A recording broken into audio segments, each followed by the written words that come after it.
அனைவருக்கும் வணக்கம். தமிழ்நாட்டு விவசாயிகளுக்கு ஒரு வருத்தத்துக்குரிய ஒரு செய்தி. ஏற்கனவே விவசாயிகள் வருத்தத்துல தானே இருக்காங்க, கஷ்டத்துல தானே இருக்காங்க அப்படிதான் இருக்காங்க. பட் இந்த செய்தியும் அவங்க மேல இன்னொரு பாரமா சேர்ந்திருக்கு. குறிப்பா எந்த பகுதி விவசாயிகள் அப்படின்னு பாத்தீங்கன்னா, இந்த காவேரி நதிநீரை நம்பி தமிழ்நாடு முழுக்க பல மாவட்டங்கள்ல பல ஆயிரம் கணக்கான பல லட்சம் கணக்கான விவசாயிகள் விவசாயம் செய்யறாங்கல்ல. இந்த டெல்டா மாவட்டங்களை சேர்ந்த விவசாயிகள் எல்லாம் விவசாயம் செய்யறாங்கல்ல, அவங்களுக்கு இந்த செய்தி அப்படிங்கிறது பெரிய ஒரு அதிர்ச்சியா இருக்கும்.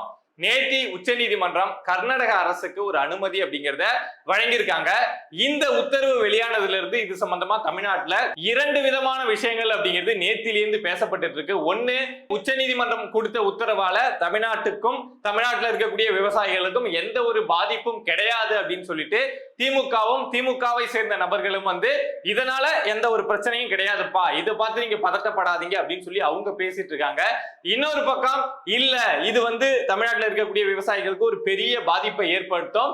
திமுக அரசு, அதாவது தமிழ்நாடு அரசு சரியான வாதங்களை உச்ச நீதிமன்றத்தில் எடுத்து வைக்காததுனால்தான் உச்ச நீதிமன்றம் இந்த அனுமதியை கர்நாடக அரசுக்கு கொடுத்திருக்காங்க அப்படின்னு இன்னொரு பக்கம் இந்த வாதங்கள் எடுத்து வைக்கப்பட்டு இருக்கு.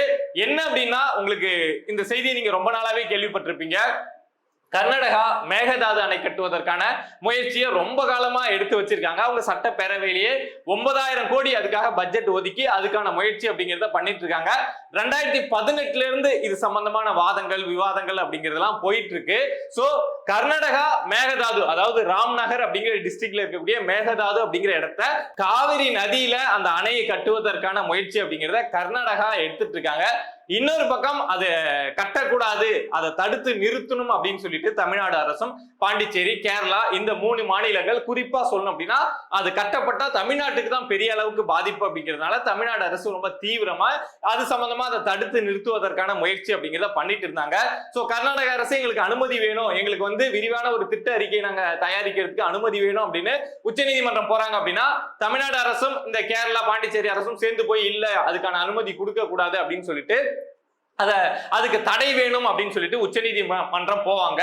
இது 2018-19 இருந்து அது சம்பந்தமான டிஸ்கஷன் அப்படிங்கிறது உச்ச நீதிமன்றத்துல நடந்திருக்கு. சோ அது சம்பந்தமான ஒரு விவாதம் தான் நேற்று உச்ச நீதிமன்றத்துல நடந்தது. கர்நாடக அரசு என்ன சொல்லியிருக்காங்க அப்படின்னா, விரிவான அந்த திட்ட அறிக்கை தயாரிக்கிறதுக்கு எங்களுக்கு அனுமதி வேணும் அப்படின்னு சொல்லி உச்ச நீதிமன்றத்துல கேட்டிருந்தாங்க. அதுக்கு அனுமதி கொடுக்க கூடாது அப்படின்னு சொல்லிட்டு தமிழ்நாடு அரசும் பாண்டிச்சேரி அரசும் கேரளா அரசும் அதை எதிர்த்து அங்க வாதங்கள் அப்படிங்கிறத வச்சாங்க. பட் கடைசியா எப்படி நேற்று நீதிமன்றம் என்ன உத்தரவை கொடுத்திருக்காங்க அப்படின்னா, கர்நாடக அரசு அவங்களுடைய திட்ட அறிக்கையை தயாரிக்க அனுமதி அப்படிங்கிறத நேத்தி உச்ச நீதிமன்றம் கொடுத்திருக்காங்க. சோ அந்த விஷயத்தை வச்சுதான் அவங்க இந்த விஷயத்தை தொடங்கிட்டாங்க அப்படின்னாவே உச்ச நீதிமன்றம் அதுக்கான அந்த டேமுக்கான அனுமதி, கட்டுவதற்கான அனுமதியவே கொடுக்கிற மாதிரி ஒரு ஐடியா இருக்கிறதுனாலதான் அவங்க இந்த திட்ட அறிக்கையை தயாரிக்கிறதுக்கு அனுமதியே கொடுத்திருக்காங்க. இது தமிழ்நாட்டு விவசாயிகளுக்கு ஒரு பெரிய பாதிப்பை ஏற்படுத்தும், இது ஒரு பெரிய பின்னடைவு அப்படின்னு சொல்லிட்டு இங்க இருக்கக்கூடிய விவசாய சங்கங்களும் எதிர்கட்சிகளும் இதுல தமிழ்நாடு அரசு திமுக அரசு சரியான வாதங்களை உச்ச நீதிமன்றத்துல எடுத்து வைக்காம அவங்களுக்கு அனுமதி கிடைக்க செஞ்சுட்டாங்க. இவங்க வாதம் சரியாக எடுத்து வைக்காததுனாலதான் அங்க உச்ச நீதிமன்றம் கர்நாடக அரசுக்கு இந்த திட்ட அறிக்கை தயாரிக்க அந்த அனுமதி அப்படிங்கிறத வழங்கிட்டாங்க. இது திமுக அரசுடைய தோல்வி அப்படின்னு சொல்லிட்டு ஒரு பக்கம் இந்த விஷயம் அப்படிங்கிறது பேசப்பட்டு இருக்கு.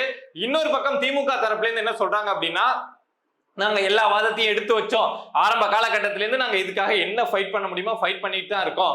நேற்று கூட நமக்கு உச்ச நீதிமன்றத்துல ஒரு வெற்றி அப்படிங்கிறது தான் கிடைச்சிருக்கு. என்ன அப்படின்னா, கர்நாடக அரசு இது சம்பந்தமா என்ன ஒரு திட்ட அறிக்கை எது செஞ்சாலுமே அந்த இறுதி முடிவு எடுக்கிறதுக்கு முன்னாடி தமிழ்நாடு அரசு கிட்ட அந்த கருத்து அப்படிங்கிறத கேட்கணும். சோ அதுவே நமக்கு பெரிய பவர் தான் அப்படிங்கிற மாதிரி திமுக தரப்பும் அதோடைய கூட்டணி கட்சிகளும் பேசிட்டு இருக்காங்க. பட் உங்களுக்கு தெரிஞ்சிருக்கும், கர்நாடக அரசு ஒரு முடிவை எடுத்து அதுக்குள்ள இறங்கினதுக்கு அப்புறம் நாளைக்கு தமிழ்நாட்டு அரசு கிட்ட ஒரு கருத்து கேட்டு அதுக்கு ஏத்த மாதிரி அவங்க மாத்துறது அப்படிலாம் சாத்தியம் உண்டா அப்படின்னு நமக்கு தெரியும். ஏற்கனவே உச்ச நீதிமன்றம் ஒரு உத்தரவை போட்டா கூட தமிழ்நாட்டுக்கு இவ்வளவு டிஎம்சி தண்ணீரை திறந்து விடுங்க காவிரி நதியில அப்படின்னு சொன்னா கூட அதை கர்நாடக அரசு கேட்க மாட்டாங்க. ஏன்னா எங்க மாநில மக்கள் எங்களுக்கு முக்கியம், அவங்களுக்கு தான் தண்ணி அவங்களுக்கு தண்ணி முக்கியம், சோ நாங்க எங்க மாநில மக்களுக்கு தான் முக்கியத்துவம் கொடுப்போம் அப்படின்னு சொல்லிட்டு உச்சநீதிமன்ற உத்தரவையே கர்நாடக அரசு கேட்க மாட்டாங்க. ஆனா இப்போ அந்த மேகதாது அணை கட்டுவதற்கான அந்த திட்ட அறிக்கை தயாரிக்க அனுமதி கொடுத்துட்டாங்க. சோ அதுக்கு ஆல்ரெடி பட்ஜெட் அப்படிங்கிறது 9,000 கோடியை கர்நாடக அரசு ஒதுக்கி வச்சிருக்காங்க. சோ இவ்வளவு திட்டமிடல் பண்ணி எல்லாம் கட்ட ஆரம்பிச்சதுக்கு அப்புறம் கடைசி நேரத்துல வந்து தமிழ்நாடு அரசு கிட்ட கர்நாடக அரசு ஒரு கருத்தை கேட்கணும் அப்படின்னு உச்சநீதிமன்றம் சொல்லியிருக்காங்க. அப்படின்னா அந்த அடிப்படையில கர்நாடக அரசு ஒரு கருத்தை கேட்கிறாங்க. அதாவது இறுதி முடிவுக்கு முன்பாக தமிழ்நாடு அரசுடைய கருத்தை கேட்கணும் அப்படின்னு உச்சநீதிமன்றம் சொல்லியிருக்காங்க. சோ அந்த நேரத்துல போயிட்டு தமிழ்நாடு அரசு ஒரு கருத்தை சொல்லி கர்நாடக அரசு அதை ஏத்துப்பாங்களா அப்படிங்கிறதுலாம் வாய்ப்பே இல்லாத ஒரு விஷயம். சோ கிட்டத்தட்ட மேகதாது அணை கட்டுவதற்கான அந்த முதல் படியை கர்நாடக அரசு எடுத்து வச்சுட்டாங்க. சோ அது மேகதாது அணை மட்டும் கட்டப்படுது அப்படின்னா தமிழ்நாடு விவசாயிகள் வந்து பெரிய அளவு பாதிக்கப்படுவாங்க. ஏற்கனவே கர்நாடக அரசு கிருஷ்ணா சாகர் போன்ற பல அணைகள் அவங்க கட்டி வச்சிருக்காங்க காவிரியில. அதுல மிஞ்சி வரக்கூடிய அந்த உபரி நீரை தான் தமிழ்நாட்டுக்கு நாங்க கொடுக்கிறோம் அப்படின்னு சொல்லி திறந்து விட்டுட்டு இருக்காங்க.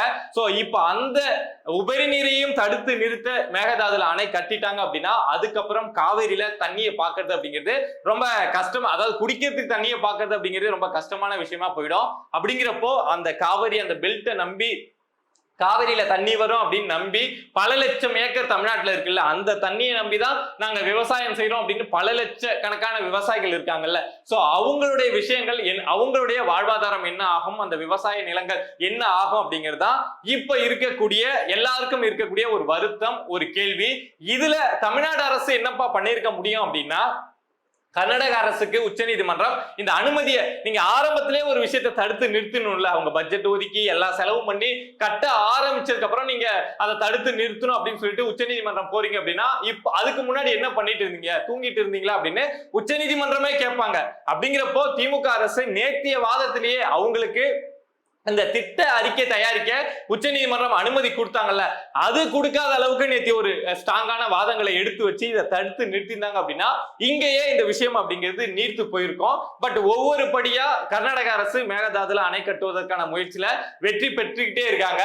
பட் திமுக அரசு இதை வந்து நாங்க அப்புறம் சரி செஞ்சிருவோம், இப்போ இங்க எங்களுடைய பாயிண்ட் மிஸ் ஆயிடுச்சு, நாங்க அடுத்த கட்டத்துல சரி செய்வோம் அப்படின்னு சொல்லிட்டு மக்கள் கிட்ட சமாளிக்கிறதும் விவசாயிகளுக்கு ஆறுதல் சொல்றதும் அப்படிங்கிறது இவங்க செஞ்சிட்டு இருக்கக்கூடிய ஒரு பெரிய தோல்வி.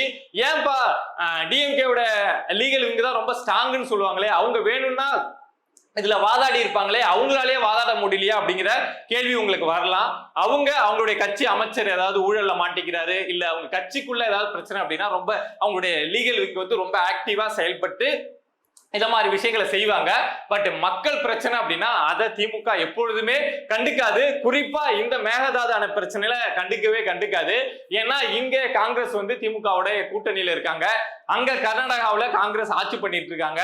சோ அவங்களுக்கு எதிராக இங்க அதாவது காங்கிரஸ் கட்சிக்கு எதிராக திமுக ஏதாவது ஒரு விஷயங்களை ரொம்ப ஸ்ட்ராங்கா சொல்ல போய் அது இங்க இருக்கக்கூடிய காங்கிரஸ்குள்ள ஒரு புகைச்சலை ஏற்படுத்தி இப்போ தேர்தல் வர டைம்ல அந்த அலைன்ஸ்குள்ள ஏதாவது பிரச்சனை வந்துருச்சு அப்படின்னா காங்கிரஸ் ஏதாவது முடிவை மாத்தி எடுத்துட்டாங்க அப்படின்னா ஏற்கனவே விஜய் வந்து காங்கிரஸ் வந்து ஒரு ஆப்ஷனா வச்சிருக்காங்க அப்படிங்கிற செய்தி போயிட்டு இருக்கப்போ காங்கிரஸ் கோச்சிக்க கூடாது. அவங்க கோச்சிக்க கூடாது அப்படின்னா இந்த மேகதாது அணை விஷயத்துல நாம இந்த 26 வரைக்கும் ரொம்ப அமைதியா இருக்கணும், எதுவும் பெருசா பேசக்கூடாது அப்படிங்கிறதுனால விவசாய நிலங்கள் பாதிக்கப்படுறது அதெல்லாம் அடுத்த கட்டமா இருக்கட்டும். பட் நமக்கு நம்ம அலைன்ஸ் முக்கியம், காங்கிரஸ் கூட இருக்கக்கூடிய அந்த நெருக்கம் முக்கியம் அப்படிங்கிறதுனால ஒரு பக்கம் திமுக இதுல வந்து ரொம்ப அமைதியா இருக்கு அப்படின்னு சொல்றாங்க.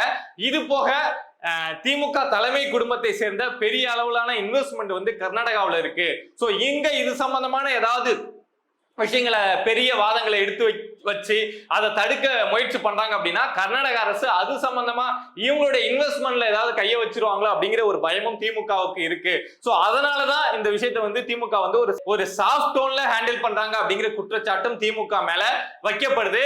அதாவது ஒரு நடிகர் இருக்காரு, ஒரு கர்நாடகா தமிழ்நாடு இஷ்யூ வருது அப்படின்னா கர்நாடகாவை எதிர்த்து பேச மாட்டாரு, ஏன்னா அவருடைய படம் கர்நாடகாவில் ஓடணும். இல்ல ஆந்திராவுக்கும் தமிழ்நாட்டுக்கும் ஒரு இஷ்யூ வருது அப்படின்னா அவரு ஆந்திராவை எதிர்த்து பேச மாட்டாரு, ஏன்னா அவருடைய படம் ஆந்திராவிலேயும் ரிலீஸ் ஆகணும், அங்கேயும் ஓடணும் அப்படிங்கிறதுக்காக ஒரு நடிகர் அதை மாதிரி செய்வாரு. அது நடிகர் அவருடைய தொழிலுக்காக ஏதோ மக்களை தாண்டி அவருடைய தொழில் பணம் தான் முக்கியம் அப்படிங்கிறதுக்காக அவர் அப்படி செய்யறாரு.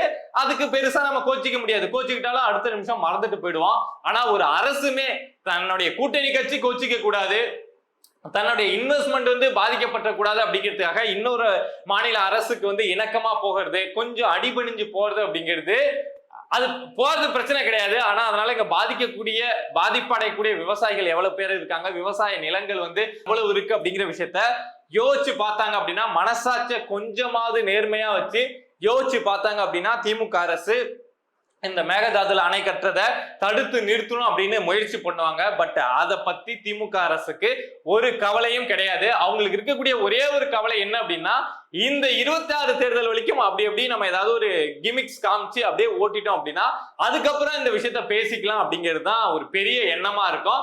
அந்த அணை வந்து கட்டப்பட்டா திமுகவுக்கு பிரச்சனை கிடையாது, கட்டப்படாம இவங்க எதிர்க்க முடியாது, எதிர்த்தா இவங்களுக்கு பிரச்சனை வரும். கட்டட்டும், ஆனா நம்ம ஆட்சியில கட்ட வேணாம், நம்ம ஆட்சியில எதுவும் நடந்துடக்கூடாது அப்படிங்கிறதுனால இந்த விஷயத்த அப்படியே காலம் தாழ்த்தி விட்டுட்டு இருக்காங்களே தவிர அதை தடுத்து நிறுத்துவதற்கு முழுமையா தடுத்து நிறுத்துவதற்கான முயற்சி அப்படிங்கிறது திமுக அரசு கிட்ட இருந்து இல்ல.